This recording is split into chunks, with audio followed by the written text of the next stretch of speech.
the Kiwis win their second consecutive Sail Grand Prix here in Copenhagen. What a masterful performance by Peter Burling and Blair too. Please join us for the national anthem of New Zealand. Since Plymouth, once the Kiwis cracked the code of the F50, they've just improved and improved and improved. And the thing you need to do to improve is to innovate. And right now, it feels like the Kiwis are just one step ahead of everybody else. I guess they found a weakness, a chink in the armour of the fleet. So they took something that they felt they were good in and then just kept working on it and improved it and made it their own style. But in New Zealand, they are a much smaller nation, a lot less people, and their goal is to beat Australia at everything and the rest of the world. And so to do that, they have to be very innovative. If you're doing something differently, you're obviously uncovered something. What that is, I'm not sure yet, but they're going quicker and quicker, and they're getting pretty dangerous for the Australian team, top of the podium. What is the secret? Tell me.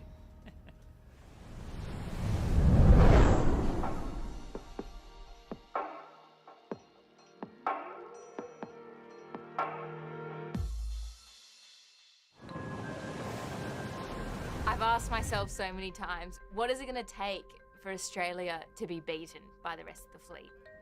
And I wonder if it's New Zealand that has found that piece of the puzzle that might knock them off the top of that podium. We overlap in the Bearaway. He stayed like within a boat length to windward of us the whole way through. We just like started to. I've known Pete for a very long time. And one thing that always comes to my mind when I think about Pete as a competitor is his attention to detail with everything he does. Like, for example, he is a perfectionist on the water, whether it's a tactical situation, whether it's a design part of a boat, whether it's his house. You know, he's been renovating his house now for the best part of a year or two. And so often he's talking to a tradie or someone who's just come and put his windows in, and he's gone with a laser and he's measured it, and the window isn't to the specifications on the drawing. And he'll call them up and tell them to come back and fix the window, because in his mind, they haven't done the job properly. That's the type of person Pete is. I think Peter Burling's nature is quite an aggressive. You don't have to be on the water to be feeling the competition. It could be walking home and who's walked the most efficient route back to the hotel. Andy will give him a pretty good run for his money walking home to the hotel. Quite often you'll find those two going stride for stride, not letting, you know, one person get half a foot length in front of each other. I'm more one to be competitive when it really matters, but some people like to be competitive, you know, at everything in life. They have very different personalities, Pete and Blair. Blair is much more of a personable person. Could I have a picture with you next to so handsome, isn't he? Blair is more about creating the right atmosphere around the team. Blair knows that, you know, to be a successful program, you've got to have the whole package. And that's why they make such a good team.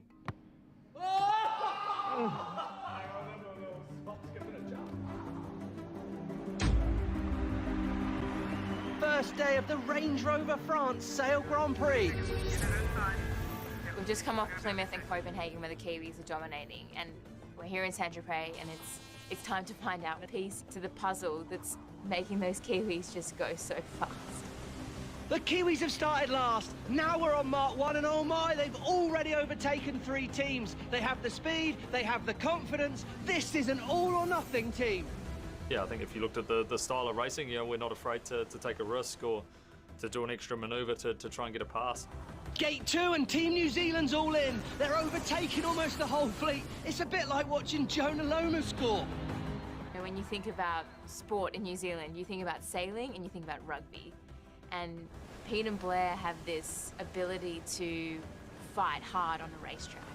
And you think about the All Blacks, and nobody wants to go up against the All Blacks, especially if you're an Australian like me. It's always dangerous. Watch the top of the mast here. This is the danger angle with Australia. They've got to keep clear of New Zealand. Oh my word! Oh, he had a huge one. Might have broken his nose. Hey, Craig, what New Zealand did there, it's going to break boats, kill people. It's ridiculous. And I think that's what these Kiwis embody, this grit and determination. They're a small nation. They have to fight for everything, and the New Zealand team here at SailGP are certainly doing that. I call it ruthless. I think that Pete is ruthless. I think he just looks at the race and the fleet and is like, this is what I need to do to win. Final leg of race 2, and the Kiwis are sailing flat out towards the finish line. Canada must keep clear of New Zealand. New Zealand are through. Canada's going to hold it over. It was a very similar thing. Down the last reach, we were kind of overlapped a lot of the Canadians, and then they, lost control and just about capsized. Just get it back! That was so close. It shows you the different characters when they know they're in exactly the same position, and one of them kind of knows that it's their mistake, and one of them tries to blame the other guy. Tom, did you make the peace with Peter, or you're still fighting? Yeah, they strategically put Liv in between us, I think, to keep us apart. I can see his point of view. I think he sees our point of view, and we're just happy to move on from here.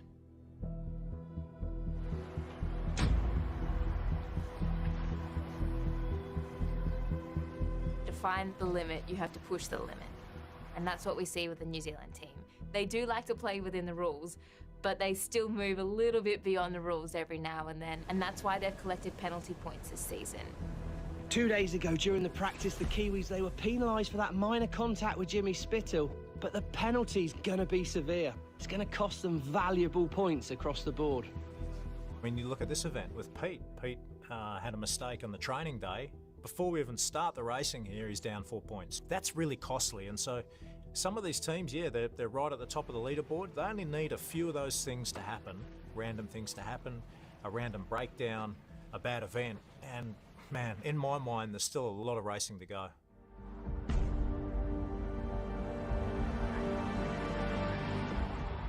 It was the last day here in Singapore, and the New Zealand team, well, they've recovered from that practice race penalty. The team seems to have become so good that they can start behind, -4 points, and they're still able to comfortably fight for a place in the final. Oh, I just wonder what their secret is. The final piece of the puzzle is that the Kiwi team are reinventing the way that they utilise the 6 people on the boat. We're going to go to ley line and tack her in the left mark, and that's what wins the race, okay? Keep it fast. Well, it looks like Switzerland's going to win this race. This is their first one ever in SailGP. It's great driving by Sebastian Schneider, who's being advised by Nathan Outridge, sitting just behind Seb as the team strategist. Having sailed with the Swiss team this year, being in the P6 a lot, it's amazing what you can see when you can observe the fleet, really look at the software. There are avenues all over the course to make huge gains. But what happens is the boats are so difficult to sail, everyone sails around very tunnel vision. Everyone's reacting to what other boats are doing. And so if you can, I guess, increase your bandwidth in terms of what you can see around the course, there are so many opportunities on the racetrack. On the wing of an F50, there's basically a computer screen. And on that computer screen, it gives you lots of information about the race course and what you're getting out of the boat. So what the New Zealand team have done is they've spread the load.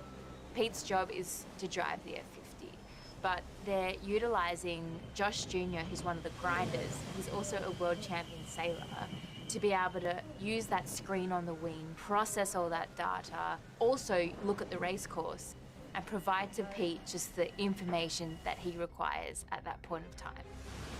And then, if people don't have to look at the screen, they can concentrate on something else. So if I look after that little area, then Pete can look after another area, Blair can help with another area, and so on. Wow, the Kiwis have qualified for the final, and you got to take into consideration that they had 4 negative points from the start. Nice work, guys. That was an awesome race.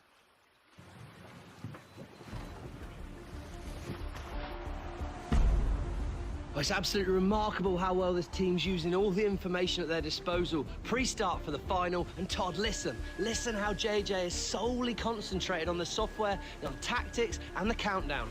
Good comms, good comms. Well, the key in the final race in Singapore was just realising what was happening with the wind. Guys changed their starting strategy to make sure we own that leeward end.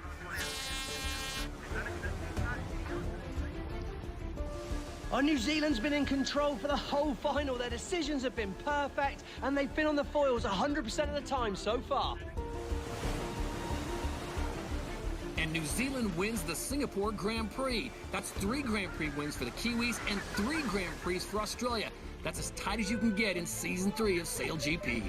Well, yeah, Tom Slingsby doesn't have some of his usual crew, but just something tells me that right now the team dynamics of the Kiwis are just one step ahead. Obviously, the Australians are top of the leaderboard at the moment, but for us, we've been working hard as a group to make sure that if we have a bad race, we can bounce back and win the next one. And I think that's something that I was really proud of looking back at Singapore, is the way we had a relatively tough build-up, and then the team came out and probably performed the best they had.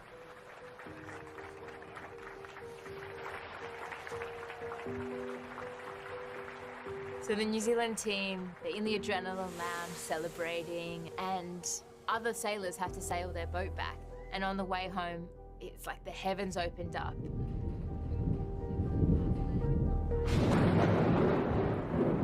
Huge noise, instantaneous noise and light as we all spun around, and you could see the trail of smoke sort of heading back up to the clouds.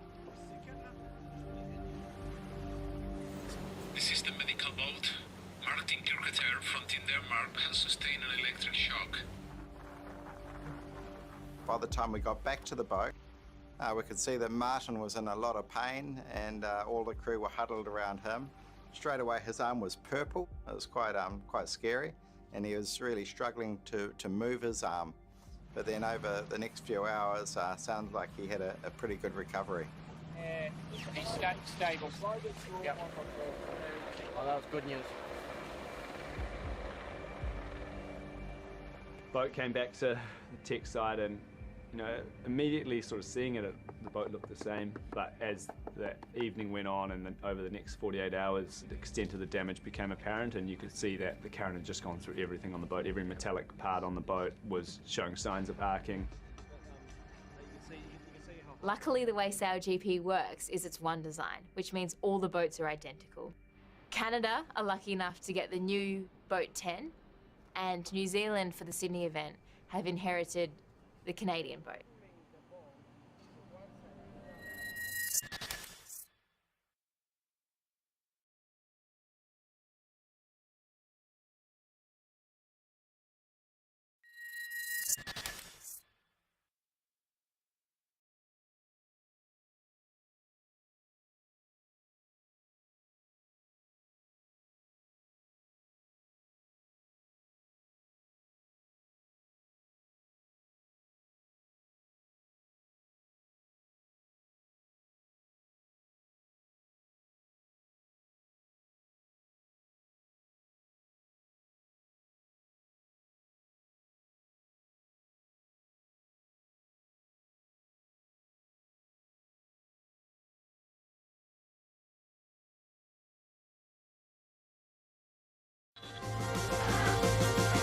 What is SailGP?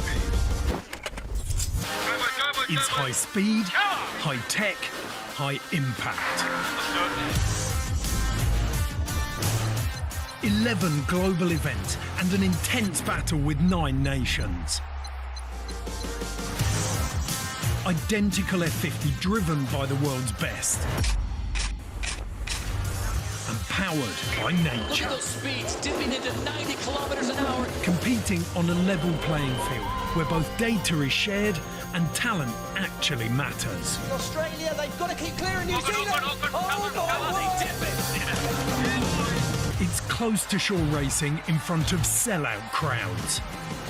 SailGP exists to inspire the next generation of athletes and build a better future. There are 2 podiums, one for the racing and one for impact. It's all part of SailGP's race for the future, working towards a better sport and a better planet. What a reckless animal! Oh my God! Join SailGP in the race for the future, because our race is your race.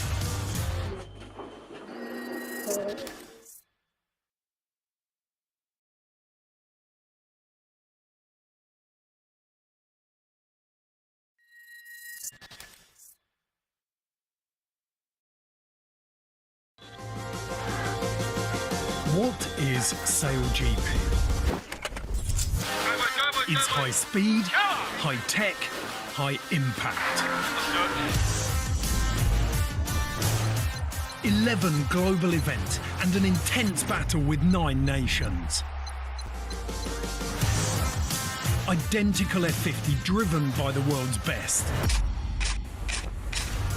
And powered by nature. Look at those speeds, dipping into 90 kilometers an hour. Competing on a level playing field where both data is shared and talent actually matters. Australia, they've got to keep clear of New Zealand. It's close to shore racing in front of sellout crowds. SailGP exists to inspire the next generation of athletes and build a better future. There are 2 podiums. This week we had to fly out on Wednesday morning with a few team members not having heard from family in the Hawke's Bay, East Cape region after Cyclone Gabrielle, so the situation's still unfolding. Many people still haven't heard from people, and communications down everywhere, cell towers, etc. So we're here racing this weekend, but our hearts and minds are definitely back in Aotearoa.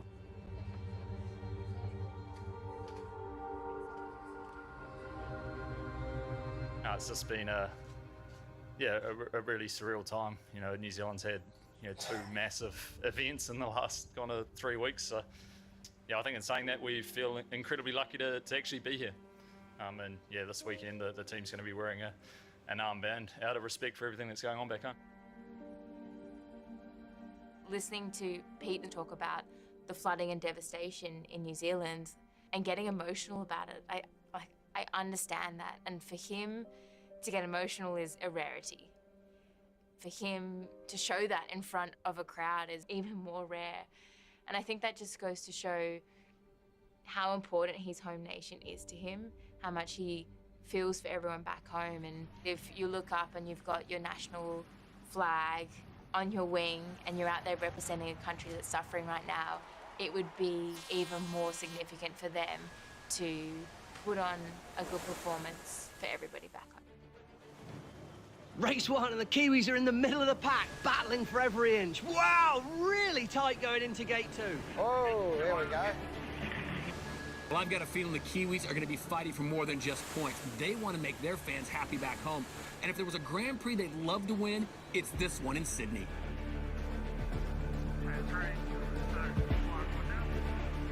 Yeah, there is something that we feel as a team when the thoughts are with us, and if we can send those thoughts back home when others are doing it extremely tough, it's just a little way that we can acknowledge that. Forward not coming. Push it forward a bit. Up, didn't show. Oh, Todd, look! Disaster on the New Zealand boat. The dagger board on the left of your screen, it's just not locking. And Stevie, you know you can't carry on sailing like this. They'll have to either fix it or retire. Fires that are coming up. Not sure if he's going back down. The high reset it. Gonna go try and all the way back down. There's no stuck button, right? Brake pressure low. Hey, tech team. Copy. It's good now, it reckons. Hey, we'll try and go again here. Yeah, we'll go this coming out. Now. Still. You can hear the frustration coming off the boat. You know, the Kiwis, they call out they're retired from the race. Hey, tech team, we're retiring here. We can't get our starboard board up, so just get everyone keep an eye on us and someone can start working on it. Yeah, we're just requesting access at the moment, Pete, so we'll get there when we can. Oh no, New Zealand are retiring their boat. It's not the result we were expecting for this weekend. Not when you really wanted to make your nation proud. Hey, just gonna cycle it a couple of times. Let's go again here. It's working for some reason. Oh, wait, hold on, look. It looks like New Zealand might have fixed their problems. The dagger board's working again. Well, but they are dead last, Stevie, and it seems like their race could be over. When we're racing, we very much believe that you've got to go out there and make things happen. So yeah, I think if you looked at the style of racing, we're not afraid to take a risk or to do an extra maneuver to try and get a pass. I can't believe it. New Zealand's back in the hunt. Spain is a distant 8th, but they're getting closer and closer. They're fighting for every point. They're in last. Their boat's not working properly, and they're fighting, and they're so close to just overtaking the Spanish, even though they said they're retired from the race. What a comeback for the Kiwis to fight for just a single point. It really gave everyone the motivation to just try that little bit harder. As a group, we've got a lot of trust within us that if we need to pull off something a little more complicated, that we'll be able to do that and make the more tricky decisions work. Race 3, and it's yet another overtake for New Zealand. They've had a good performance in the previous race, but it's been very hard to sail with the uncertainty of your daggerboard. I agree, but this team still wants it. I don't think we've had any issues yet. Potentially could happen again with the boards, eh? End of racing for the day, and New Zealand, well, they end up 6th overall. Not a great finish, but they've been fighting with mechanical issues. I think we're pretty proud of the way that the team bounced back, getting a couple of solid scores on the board and keeping us on the hunt for tomorrow.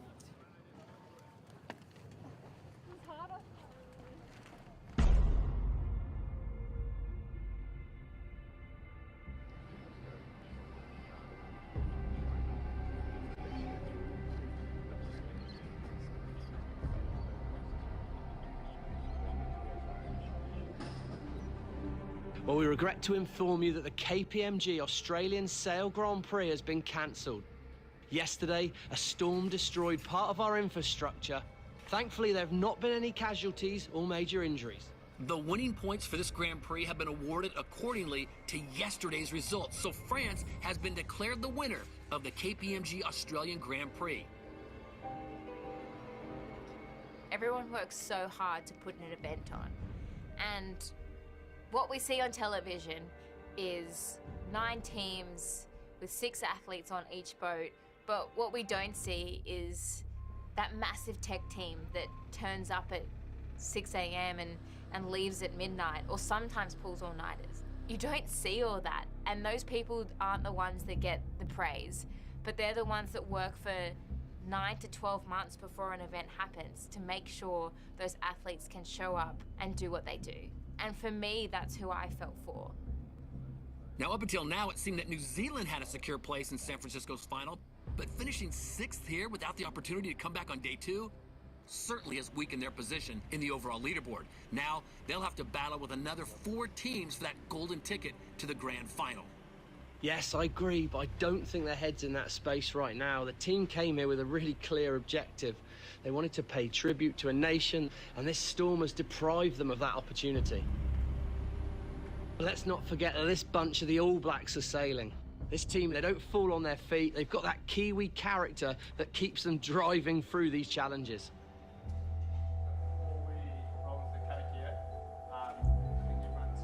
Our karakia was a special one where we acknowledged, especially those team members that have family in the Hawke's Bay, and just sort of made sure we were sending strength back to them. So it is challenging, but it also brings us strength as a group.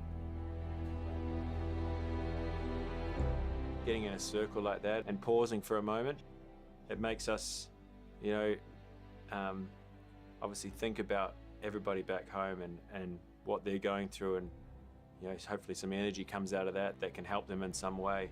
We really take that with us, and we feel the nation behind us, and I hope they feel like we've got them covered over here. We're not a huge country, and everyone knows someone who's massively affected by this. So I think it is important just to respect, people that are close to you or friends who are affected by it. So yeah, we're privileged to, support New Zealand.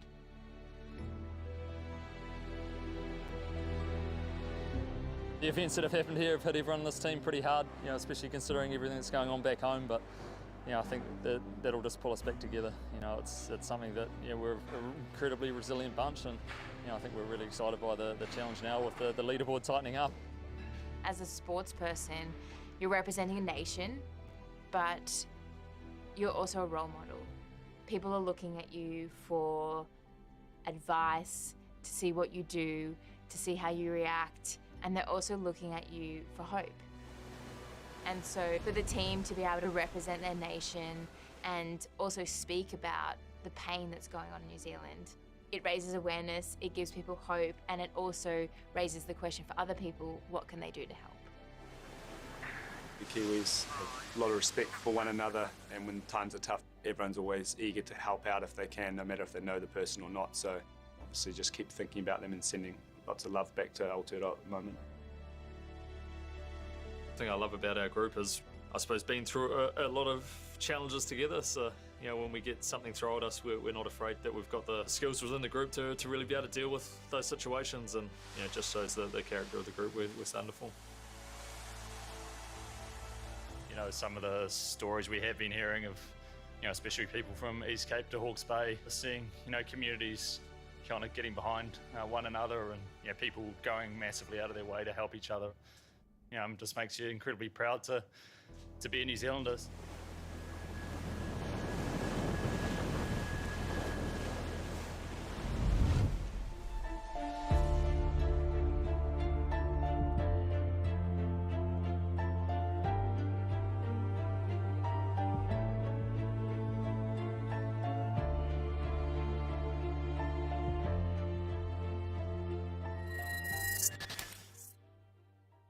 One for the racing and one for impact.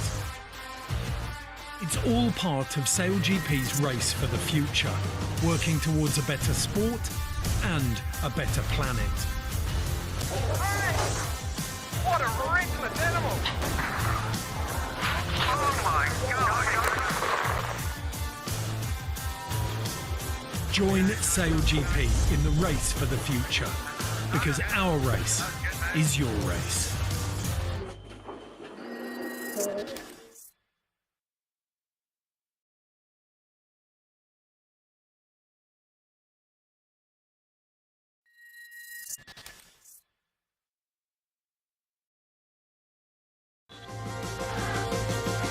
What is SailGP? It's high speed, high tech, high impact. 11 global events and an intense battle with 9 nations. Identical F50 driven by the world's best. And powered by nature. Look at those speeds, dipping into 90 kilometers an hour. Competing on a level playing field where both data is shared and talent actually matters. Australia, they've got to keep clear of New Zealand. They dip it. It's close to shore racing in front of sellout crowds. SailGP exists to inspire the next generation of athletes and build a better future. There are 2 podiums, one for the racing and one for impact. It's all part of SailGP's race for the future, working towards a better sport and a better planet. What a reckless animal! Oh my God!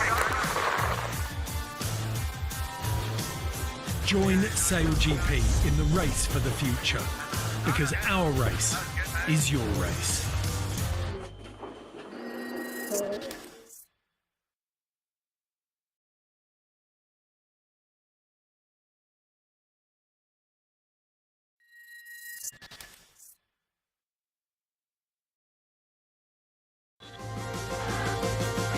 What is SailGP? It's high speed, high tech, high impact. 11 global events and an intense battle with 9 nations. Identical F50 driven by the world's best.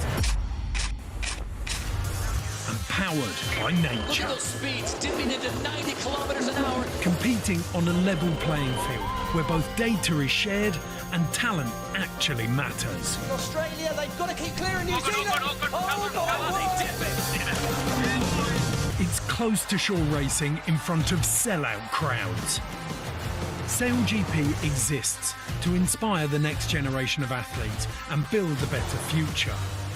There are 2 podiums, one for the racing and one for impact. It's all part of SailGP's race for the future, working towards a better sport and a better planet. What a reckless animal!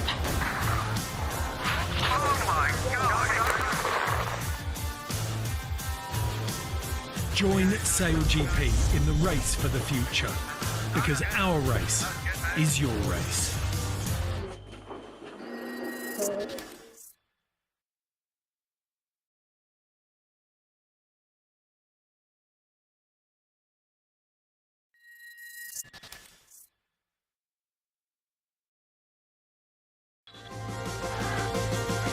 What is SailGP?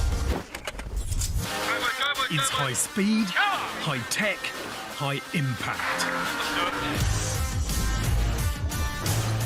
11 global events and an intense battle with 9 nations. Identical F50 driven by the world's best. And powered by nature. Look at those speeds, dipping into 90 kilometers an hour. Competing on a level playing field where both data is shared and talent actually matters. Australia, they've got to keep clear of New Zealand. It's close to shore racing in front of sellout crowds. SailGP exists to inspire the next generation of athletes and build a better future. There are 2 podiums, one for the racing and one for impact. It's all part of SailGP's race for the future, working towards a better sport and a better planet. What a reckless animal! Oh my God! Join SailGP in the race for the future, because our race is your race.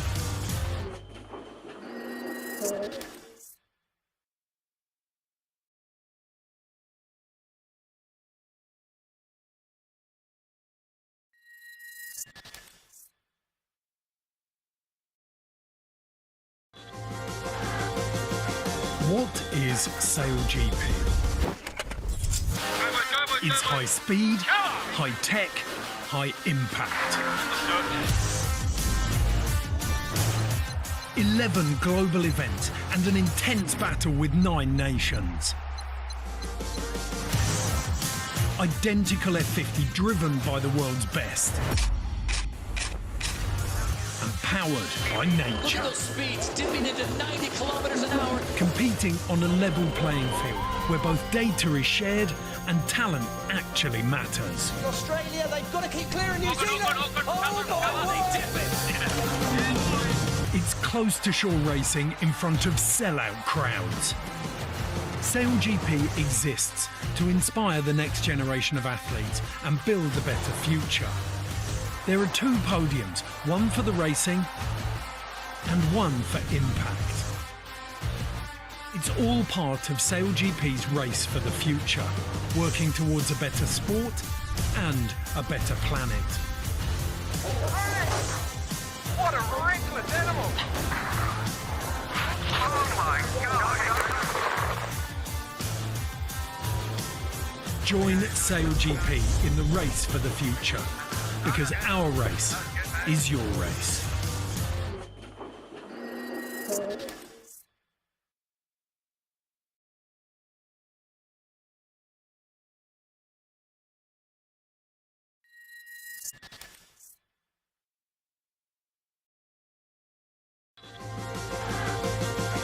What is SailGP? It's high speed, high tech, high impact. 11 global events and an intense battle with 9 nations. Identical F50 driven by the world's best. And powered by nature. Look at those speeds, dipping into 90 kilometers an hour. Competing on a level playing field where both data is shared and talent actually matters. Australia, they've got to keep clear of New Zealand. It's close to shore racing in front of sellout crowds. SailGP exists to inspire the next generation of athletes and build a better future. There are 2 podiums, one for the racing and one for impact. It's all part of SailGP's race for the future, working towards a better sport and a better planet.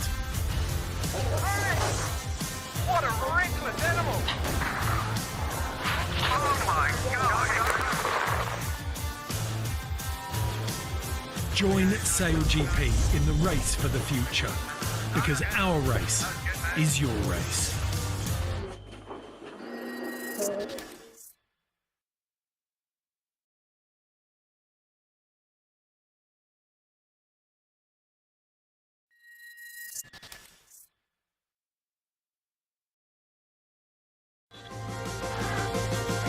What is SailGP?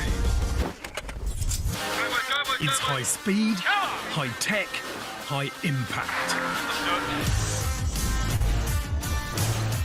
11 global events and an intense battle with 9 nations. Identical F50 driven by the world's best. And powered by nature. Speeds dipping into 90 kilometers an hour. Competing on a level playing field where both data is shared and talent actually matters. Australia, they've got to keep clear of New Zealand. Oh my word! It's close to shore racing in front of sellout